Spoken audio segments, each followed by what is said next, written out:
Hello viewers and welcome to another episode of Elections by Numbers. Today we're talking about the Pelican State, Louisiana. Louisiana is a very unique state in the context of this country in that it has a very significant population of Cajun people. The Cajuns are descendants of Acadians or Acadiens from eastern Canada. They were forced to flee that country in the 1700s after not pledging allegiance to the King of England. And so as a result, a significant number of French-speaking people moved south and ultimately settled in what is today Louisiana. With so many descendants of these early French Canadians, Louisiana is one of 4 states where the second most spoken language is French, and it is the only state of those 4 that does not border Canada. Of course, Louisiana is also famous for its Mardi Gras festival. Mardi Gras means Fat Tuesday in French, and it is of course known for its festivities relating to food and fun, and it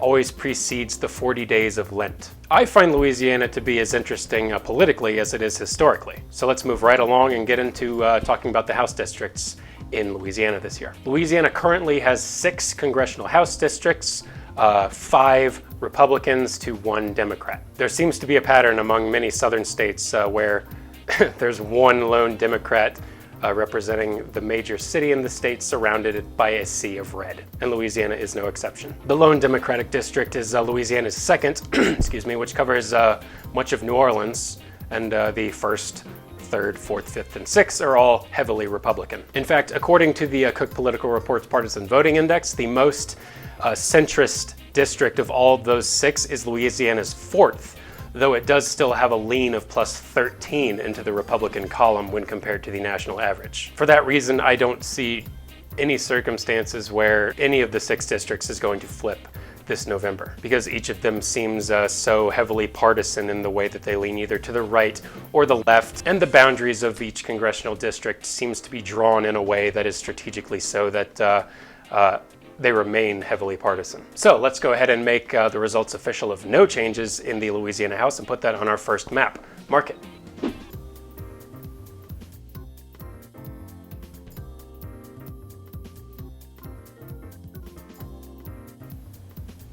Up next, we have a Senate election in the Pelican State. Incumbent Republican Senator Bill Cassidy is running for a 2nd term in the state against an undetermined Democratic opponent. Cassidy's first senatorial election victory occurred in 2014 when he defeated incumbent Democratic Senator Mary Landrieu by about a 12% margin of the vote. 2014 was, of course, a year that heavily favored Republicans. They just swept Congress that year, and it was more than enough for Bill Cassidy to oust a senator in Louisiana that had been in her position for 18 years. Let's try to understand if Cassidy is going to win for a 2nd time by pulling up a graph for raw House turnout and some senatorial to House voter ratios. Let's pull those up right now. So first I want to draw your attention to this double line graph. The 2 lines represent raw numbers for votes counted for House candidates in the states over the past decade. You'll see right away that Republicans have consistently held an edge in Louisiana in the House over the last 10 years in terms of raw numbers, but there's a few dips and peaks that I want to draw to your attention. First, 2014, that was the year that Bill Cassidy won his seat for the first time as a senator, and we see that gap between Republicans and Democrats widening that year to a significant degree, probably due largely in part to 6 years of Democratic complacence after they've the voters had been generally enjoying President Barack Obama for the past 6 years. That large gap is maintained into 2016 when Donald Trump beat Hillary Clinton in the state that year. But then in 2018, we see Republican support for House candidates drop pretty significantly, and Democrats really barely falling off at all from the previous election cycle. This shortening of the gap between Democrats and Republicans wasn't enough to flip any seat in the state, but it is still interesting to me anyway. Next, I want to talk about these senatorial to House vote ratio percent values that you can see. Basically, these numbers represent the ratio that a senatorial candidate receives relative to the total of House candidates running in that state during that same year. In other words, Bill Cassidy, when he ran in 2014, received just about 69% of the votes that all Republican House candidates received running in each of the 6 districts in Louisiana that year. 69.06% is of course a smaller number than Mary Landrieu's 92.12%, but these values are relative to the raw House turnout. And as you can see from the line graph, Republicans just really widened that gap in 2014. So a smaller senatorial to House voter ratio wasn't that big of a deal for Bill Cassidy. What I find super odd about Louisiana is that both parties have noticeably stopped voting for senatorial candidates. 10 years ago, both parties had values over 100%, but we look forward to 2016 and each party's senatorial to House voter ratio has decreased by over half. I can't quite figure this out, honestly, why Louisiana voters have stopped voting for senatorial candidates. They keep voting for House candidates pretty consistently, but the enthusiasm for senatorial candidates has just dropped off. Not for one party, that would make some sense, but for both parties, I can't quite figure this one out, honestly. What you can take away from these numbers, though, is that they're dropping off at a pretty comparable rate. So let's toss those aside. The senatorial to House voter ratio numbers are telling me that if those trends continue, Bill Cassidy and his eventual opponent is not likely to receive more votes than the total of House candidates running in the state that year, because Louisiana voters just stopped caring for some reason over the last decade. But will Bill Cassidy still be able to win a second term this year? Well, we also have to look at his approval rating in the state of Louisiana. As of this video, he is generally approved of by his constituents by about plus 21 points. So now we have all of our figures. We have raw House turnout, we have those voter ratios, and we have the incumbent's approval rating. We can take all those figures and turn to Pollbot to see if Bill Cassidy will win a second term. Pollbot, let's crunch those numbers. And there we have our answer, Bill Cassidy winning his seat for a second time by a 24.64% margin of the vote. This is significant because it is about double the margin that he got in 2014 over Mary Landrieu. This is probably due in large part to his good approval rating and the fact that Democrats have not really gained in any significant degree in the House for raw voter turnout. So we have senatorial results for Louisiana. Let's make that official and put it on our next map. Mark it.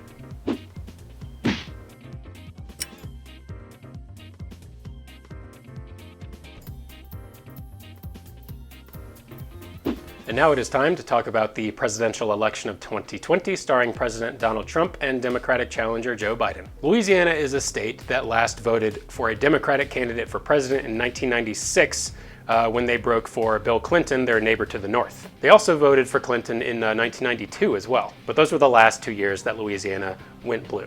More recently, when the other Clinton, Hillary Clinton, ran in 2016, the Pelican State broke for Donald Trump over her by nearly 20% margin of the vote. To be more specific, a 19.6% margin. Coming back to the present, we can hopefully look to some voter turnout ratios to understand how Louisiana voters are likely to break this November. Let's pull those up right now. And here we go, and we have some numbers that are actually pretty revealing. Over the last 10 years, well, the last 2 presidential election cycles anyway, the Democratic candidate for president, although they have not won the state of Louisiana, they received a higher percentage of votes relative to the House candidates of their party running in the state. In fact, Hillary Clinton performed better than Barack Obama in Louisiana, although not by a very significant amount. She only increased by just under 3%.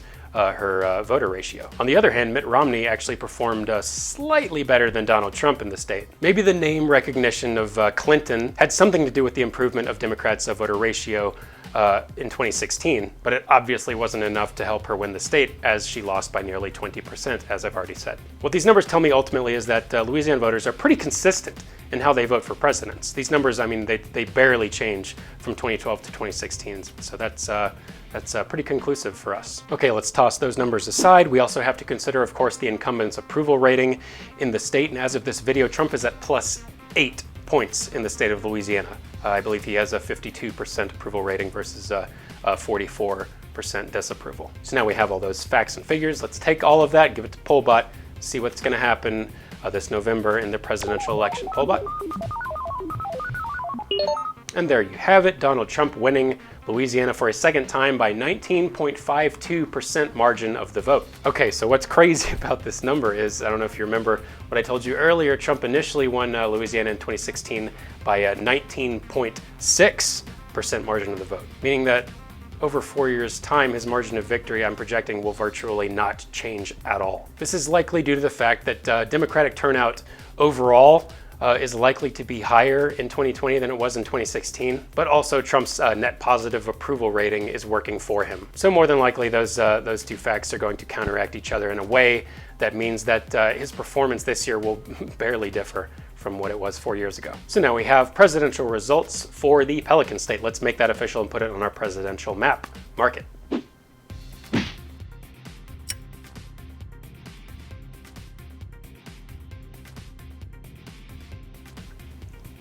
So all the results are now in for Louisiana, nothing really significant to report. Let's talk briefly about the future of the Pelican State, how they're likely to vote in the years to come. I actually want to start this section by telling you about another one of Louisiana's weird little quirks. Although we've seen pretty heavy Republican support in the state over the past many years, and we are likely to see it again this November, Louisiana actually has 300,000 more registered Democrats in the state than they do Republicans. So why are they consistently voting for more Republican representation if more of them are registered as Democrats? It's also important to note that Louisiana has 800,000 registered voters that do not belong to either the Republican or Democratic Party. And so it's those middle-of-the-road voters that are likely breaking to the right in a very significant way. Okay, now that you know that, let's also pull up an old line graph and two new ones to try to figure out what the heck's going to go on in Louisiana's future. Let's pull those up right now. So looking first again at this raw House turnout graph that I was showing you earlier. I've already talked in pretty good detail about this, honestly, but let's just mention the slope values that we see for both parties.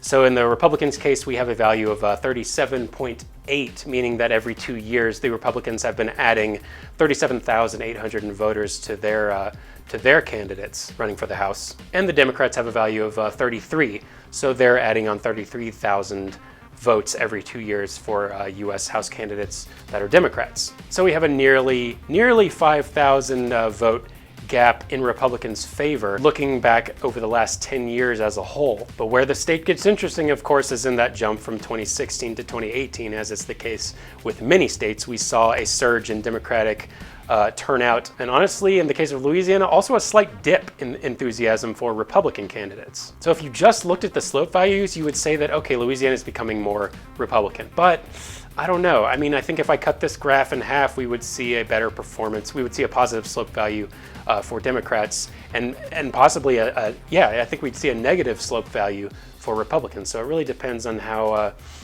you look at the state as a whole, how far back you're willing to go in looking at data. And quickly looking at these other two graphs, these are linear representations of the rate of increase or decrease in those voter ratios that I was using in my calculations. This is actually a great way to understand how Louisiana voters have been electing senatorial candidates. I mean, they seem to stop caring at some point over this decade. Over the last three senatorial election cycles in the state, we've seen those voter ratios drop off significantly, not for one, but for both parties. If you see a drop off in one party, you would expect to see a rise in the other party, but they're just both going together. The more I look at Louisiana's numbers, the more I come to realize that it is a weird place politically. I don't honestly quite get how they think. And looking at the presidential to House voter ratios, we see remember those were pretty consistent. So we see some relatively flat lines here with Democrats having an edge. But of course, these are relative to raw House voter turnout numbers, which Republicans have had the advantage in over the last 10 years, which is why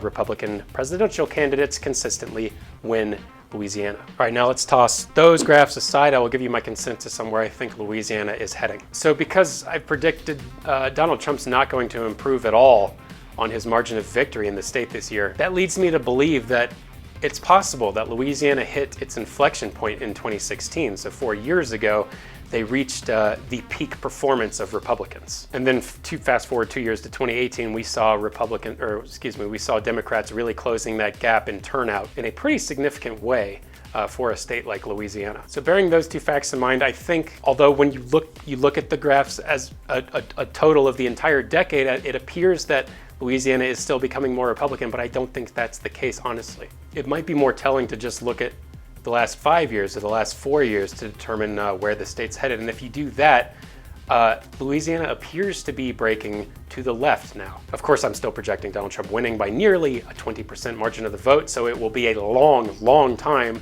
before we see Louisiana starting to elect Democratic senators or presidents. But I do believe the first step towards that goal for Democrats possibly began 2 years ago in 2018. And that just about does it for our latest episode of Elections by Numbers. I want to thank you, the viewer, for tuning in today.